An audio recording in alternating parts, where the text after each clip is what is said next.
Sebelum kita mulai perkuliahan pada kali ini, teman-teman jangan lupa untuk klik like, subscribe, dan komen sebagai bukti kehadiran.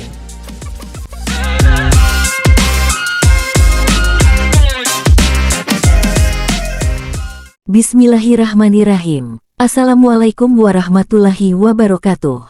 Selamat datang teman-teman di channel saya, bersama saya Puspa Novitasari. Setelah pertemuan lalu kita telah membahas tentang lingkungan dan situasi konsumen, maka kali ini kita akan membahas lebih jauh mengenai segmentasi pasar dalam perilaku konsumen.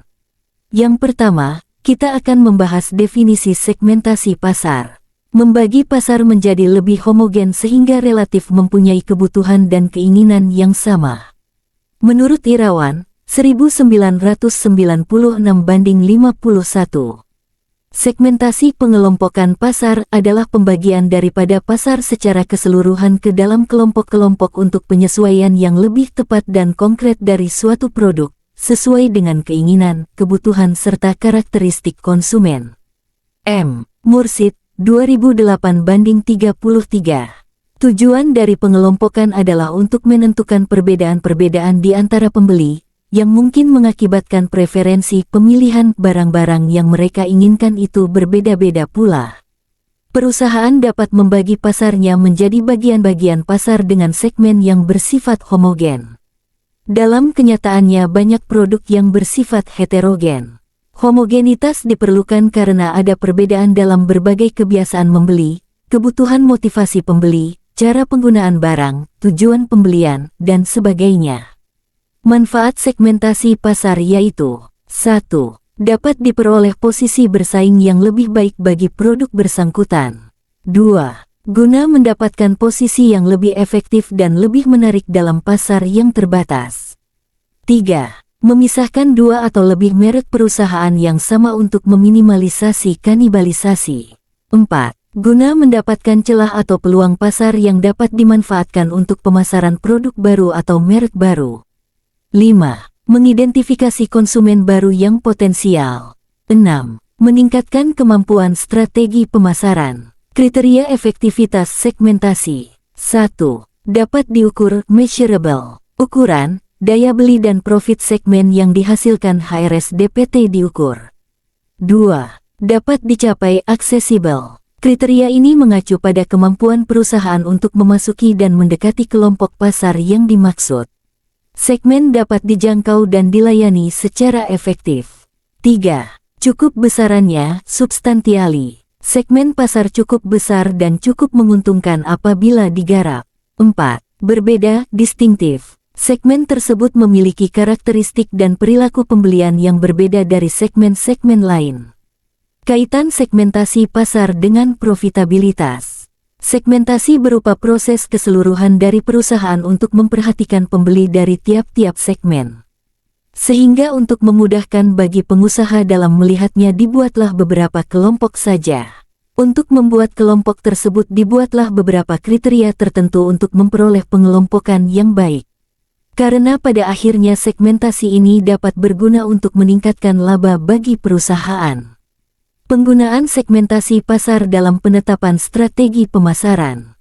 Pasar sasaran mempunyai pengertian yang berbeda dengan bagian pasar. Pasar sasaran merupakan pasar yang akan dilayani. Sedangkan bagian pasar mengelompokkan pasar yang bersifat heterogen menjadi kelompok yang homogen. Penentuan pasar sasaran adalah keputusan perusahaan mengenai pasar manakah yang akan dilayani. Konsumen dalam memilih dalam suatu pembelian yang dianggap penting apakah mutu, harga, pelayanan, deal. Oleh sebab itu perusahaan harus melakukan pengenalan segmen preferensi yang berbeda dalam pasaran. Menurut Irawan, 1996 banding 51 terdapat 4 variabel diantaranya. Segmentasi geografis geographic segmentation, segmentasi demografis demographic segmentation, segmentasi psikografis psychographic segmentation, dan segmentasi perilaku behavior segmentation. Pertama, segmentasi geografis adalah faktor yang membagi pasar menjadi unit geografis, misalnya negara, provinsi, kabupaten, kota madya. Contohnya, Unilever mengambil kebijaksanaan dengan harga yang uniform untuk semua daerah-daerah di kawasan Indonesia dan umumnya biaya distribusi ini ditanggung si produsen. Hal ini tidak lain dimaksudkan untuk mencegah timbulnya spekulasi atas barang-barang produksi mereka. Kedua, segmentasi demografis adalah faktor yang memisahkan pasar ke dalam kelompok-kelompok yang didasarkan pada variabel demografis.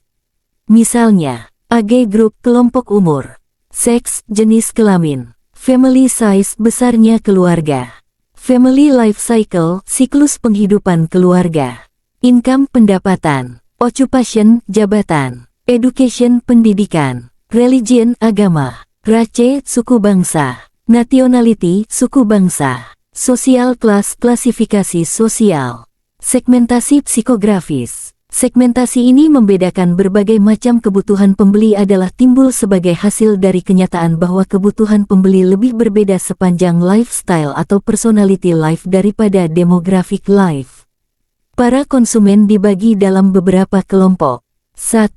Swingers, mereka yang selalu mencari barang yang mutakhir, up to date, dan gerak cepat. Cara hidup mereka adalah mementingkan kesenangan, gaya hidup.